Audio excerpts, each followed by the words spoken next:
News కి స్వాగతం. Kapra municipality పరిధిలోని చిత్తా డంపింగ్ యార్డ్ ని నిలిపివేయడంతో పారిశుద్ధ్య కార్మికులు ఇబ్బందులు ఎదుర్కొంటున్నామని అంటున్నారు. గత కొన్ని సంవత్సరాలుగా ఇక్కడ చెత్త డంపింగ్ చేస్తున్నామని, ఇప్పుడు చేయొద్దని చెప్పడంతో ఇబ్బందులు పడుతున్నామన్నారు. పారిశుద్ధ్య కార్మికులు ఆవేదన వ్యక్తం చేస్తున్నారు. కరోనా కష్టకాలంలో అనేక సేవలు చేస్తామని, అలాంటిది చెత్త డంపింగ్ యార్డ్ ఆపేస్తే ఇబ్బందులు ఎదుర్కోవాల్సి వస్తుందని మొరపెట్టుకుంటున్నారు. 4 రోజుల నుండి కాలనీ వాసులు చెత్త తరలించాలని ఒత్తిడి చేస్తున్నారన్నారు. కొంతమంది బడాబాబులు తమ రాజకీయ స్వలాభం కోసం ఆడుతున్న నాటకంలో తాము బలైపోతున్నామని ఆవేదన వ్యక్తం చేశారు.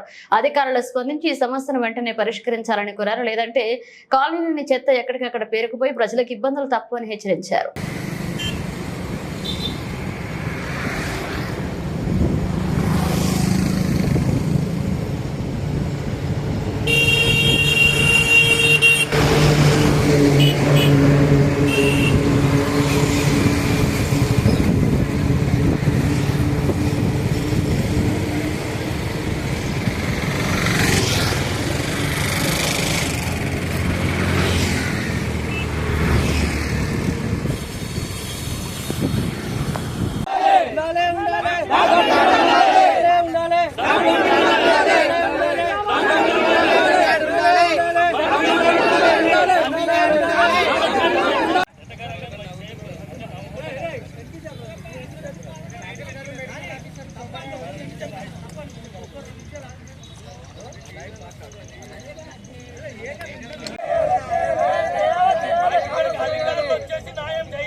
ఆటో టిప్పర్స్ యూనియన్ కిరణ్ మాట్లాడుతున్నాండి. గత 4 రోజుల నుంచి చెత్త పోయినాయి కూడా డంపింగ్ బంద్ చేశారు. మేము పొద్దుగా లేసి పని చేసుకునే బతికే వాళ్ళమండి. ఇప్పుడు డంపింగ్ తీసేసి మేడ పోయాలి చెత్త, పిల్లలనేమో చెత్త తీయక కంప్లైంట్ పెడుతున్నారు. కరోనా టైంలో మాకు మంచిగా ఉన్న చెడైనా సరే అన్ని మేము లిఫ్ట్ చేసుకొని వచ్చేసి ఇళ్ళకి తీసుకొచ్చి చెత్త పోసినాం. మేము ఇప్పుడు వాళ్ళ చెత్త కూడా వాళ్ళు ముట్టుకోలేరు, కానీ మేము తీసుకొచ్చి ఇక్కడ పోస్తున్నాం. మాకు ఇప్పుడు డంపింగ్ తీసేశారు, మేము ఎక్కడ పోయాలి చెప్పండి. మాకు ఏదైనా ఒకటి శాశ్వతమైన పరిష్కారం చూపెట్టాలని కోరుకుంటున్నాం. దేని గురించి ఆపేది ఆ సమస్య ఏం చెప్పి డంపింగ్ ఇప్పటికీ 4 రోజుల చెత్త తీయాలి. ఇప్పుడు ఇది టోలు మొత్తం టర్న్ వేసి డంపింగ్ మాకు డంపింగ్ ఇదే కావాలి. మాకు ఎప్పటికైనా ఈ డంపింగే కావాలి. ఏదైనా చూపిస్తే మాకు దూరం అయితే లాంగ్ అవుతుంది. ఇప్పుడు చూపించడానికి మేము ఎటు 2-3 కిలోమీటర్లు పోవడానికి మాకు ఇబ్బంది అవుతుంది. మళ్ళీ ఒక ట్రిప్ వస్తాం, ఒక ట్రిప్ వచ్చి ఇంకా 2 ట్రిప్ పోయడానికి మాకు చాలా ఇబ్బంది అవుతుంది. మాకు కావాల్సిందే డంపింగ్ కావాలి. మాకు ఎప్పటికైనా చేయాలి. ఇప్పటికి 12 సంవత్సరాలు 12 సంవత్సరాల నుంచి పోసుకొని ఇచ్చినారు. 12 సంవత్సరాల నుంచి ఏమనేది ఇప్పుడు సడన్గా తీసేస్తే ఎట్లుంటుంది, ఎట్లా చేస్తే మేము ఎట్లా బతకాలి, ఎట్లా చేయాలి. ఇప్పటికి 4 రోజులు చెత్త తీయక 4 రోజుల నుంచి ఇప్పటికి చెత్త తీయక ఇంట్లో చెత్త మురుగుతుంది చేస్తుంది. ఇప్పటికి ఫోన్లో వేస్తున్నారు. చాలా ఇబ్బంది అవుతుంది. మాకు ఇదే ఇలాంటి సలమానం చెప్పారు, లేకపోతే ఇలాంటి మాకు ఇదే డంపింగ్ కావాలి. మేము ఎక్కడికి వెళ్ళాము, ఎక్కడికి చేయము. ఫస్ట్ అయితే ఎట్లుందామో మాకు తెలియదు, కానీ ఇప్పటికైతే నీటి అయితేనే చేస్తున్నాం. ఇప్పుడు ఈ డంపింగ్లో ఇప్పుడు లారీ నీళ్ళు అన్ని బంద్, ఓన్లీ మా ఆటల వారికే పోసుకోగలుగుతాం, చేయగలుగుతాం. ఇప్పుడు మళ్ళీ అట్లా కాగితం ఒక్క కాగితం బయట పడకుండా చూసుకుంటాం చేస్తాం. ఇప్పుడు ఈ ఒక్క ఛాన్స్ అయితే చేయండి అని కోరుకుంటున్నాం మా మనసు పుట్టంగా. ఈ కాప్రా 1, 2, 3 సర్కిల్ నుంచి సడన్గా డంప్ ఆపడం జరిగింది.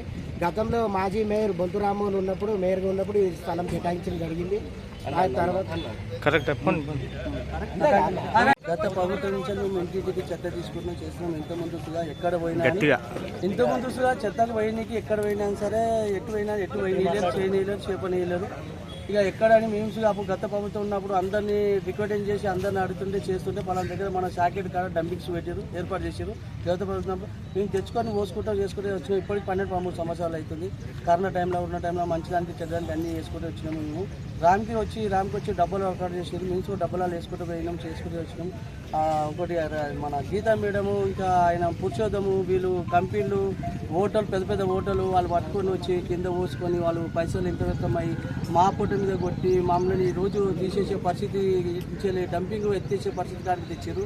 వాళ్ళది ఏముందేమో మేము చెప్తే వాళ్ళు అర్థం చేసుకోవాలి. కొద్దిగా అధికారులు పెద్ద అధికారులు ఏ అధికారులు అయినా సరే కొద్దిగా మాకు సాయపడి అడ్డుపడి మాకు డంపింగ్ మళ్ళా వేరే దగ్గర కడాచేదాకా మాకు ఇదే డంపింగ్ కడాచేదాకా మేము మాకు ఈయన రికార్డ్ చేసి మాకు ఈయన ఉంచాలని మేము అడుగు చేసుకుంటున్నాం. సంబంధించిన డంప్ యార్డుని ఇవాళ ఆపివేయడం జరిగింది. గత ప్రభుత్వం మేయర్ బొంతు రామ్మోహన్ గారు ఈ స్థలం కేటాయించి ఆటోలు కూడా ఇవ్వడం జరిగింది. ఈ పాయింట్ చూపెట్టినాక కానించి కూడా ఈయన పోసుకోవడం జరుగుతుంది. ఈ తర్వాత ఇన్నోళ్ళు అందరూ వచ్చి అబ్జెక్షన్ చేయడం జరుగుతుంది. ఎందుకంటే ఇక్కడ ప్రాబ్లం ఏంటంటే రామ్కి వాళ్ళ సంస్థలతో పెద్ద బండ్లు 30 టన్నులు 40 టన్నులు ఏవైతే పెద్ద బండ్లు ఉన్నాయో అవి వచ్చి ఇక్కడ కింద పోయడం వల్లనే ఇష్యూ అవుతుంది. స్వచ్ఛ ఆటోలతో ఇష్యూ కాదు ఇది ఏమున్నా సరే పెద్ద బండ్లు పోయడం వల్లనే ఇష్యూ అయిపోతుంది. చిన్న బండ్లతో ఇష్యూలో మేము డబ్బాలలో పోసుకుంటాం. గత 12-15 సంవత్సరాల నుంచి నీట్గా ఉంది. ఎన్నలేని సమస్య వీళ్ళు కింద పోయడం వల్లనే ఇదంతా సమస్య లేచి వచ్చింది. ఇది అధికారులు కానీ ఎవరైనా కానీ కమిషనర్ కానీ దీనికి స్పందించాలి. తొందరగా వచ్చి డంప్ యార్డ్కి వచ్చి ఇప్పుడు కాప్రా సంబంధించిన కమిషనర్, డిప్యూటీ కమిషనర్ వీళ్ళందరూ ఉన్నారు. వీళ్ళు వచ్చి ల్యాండ్ సర్కిల్ పాయింట్ కాడికి వచ్చి చూడాలని మేము కోరుతున్నాము. ఇంకొకటి ఏంటంటే మాకు చెత్త అనేది తీయడానికి పాయింట్ లేకపోతే మేము చెత్త తీసుకొచ్చుకొని ఆడబోయాలి. తీసుకొచ్చి మా ఇంటి చెత్త అయితే కాదు కదా, ఎక్కడో పక్క రాష్ట్రం నుంచో ఆ రాష్ట్రం నుంచో తీసుకొచ్చి పోస్తలేము మేము. ఇంకా రామ్కి వాళ్ళే ఇంకా వేరే కంపెనీల నుంచి వేరే కాడి నుంచి ఈ నుంచి ఆ నుంచి తీసుకొచ్చి పోస్తున్నారు తప్ప కానీ మా ఆటోలు మాత్రము 1, 2, 3 3 సర్కిళ్ళు 3 డివిజన్ల నుంచి తీసుకొచ్చి డబ్బాలలో పోయడం జరుగుతుంది. పోసి మాకు నీట్గా ఉంటున్నాం. ఏంటంటే వాళ్ళు కింద వేయడం వల్ల ఇదంతా ఇష్యూ. అంతా ఎట్లా పడితే అట్లా ఇష్టారాజ్యంగా కంపెనీలు కానీ హోటల్స్ కానీ పెద్ద ఫంక్షన్స్ వాళ్ళు కానీ వాళ్ళు పోయడం వల్లనే డీసెంలు పెద్ద ట్రక్కర్లు అన్నీ తీసుకొచ్చి కింద పోయడం మొత్తం ఆ గాలికి వచ్చి రోడ్ల మీదకి పోతుంది. ఇదంతా వాళ్ళ స్పందించిందే. వాళ్ళు క్లీన్ చేయకపోతే మా పొట్టల మీద కొట్టద్దు. మాకు ఆల్రెడీ బండ్లన్నీ 120-150 బండ్లన్నీ రోడ్ల మీదనే ఉన్నాయి. అన్నీ నింపి ఉన్నాయి. మరి అది కూడా ఖాళీగా ఉన్నాయి అంటే అది కాదు, మొత్తం చెత్త మొత్తం నింపి రెడీగా ఉండేది పోయడానికంటే. మాకు ఇక్కడ వేరే కాడ స్థలం చూపెట్టే కానించి మా జిహెచ్ఎంసీ కమిషనర్ కోరుకునేది ఒకటే, వేరే కాడ మాకు స్థలం చూపెట్టండి, మీరు మమ్మల్ని అక్కడ పంపనండి, అప్పటిదాకే మాకు ఇది నడవేయండి. అంత సడన్గా తీయడానికంటే కూడా ఇబ్బంది కదా. ఇప్పుడు ఇంట్లో అందరికీ రోగాలు ముందే వైరల్ ఫీవర్లు, జ్వరాలు, గుండె జబ్బులు అవన్నీ వస్తున్నాయి. ఈ వల్ల 3-4 రోజులు మురిగే వల్ల మళ్ళీ జ్వరాలు పెరుగుతాయి.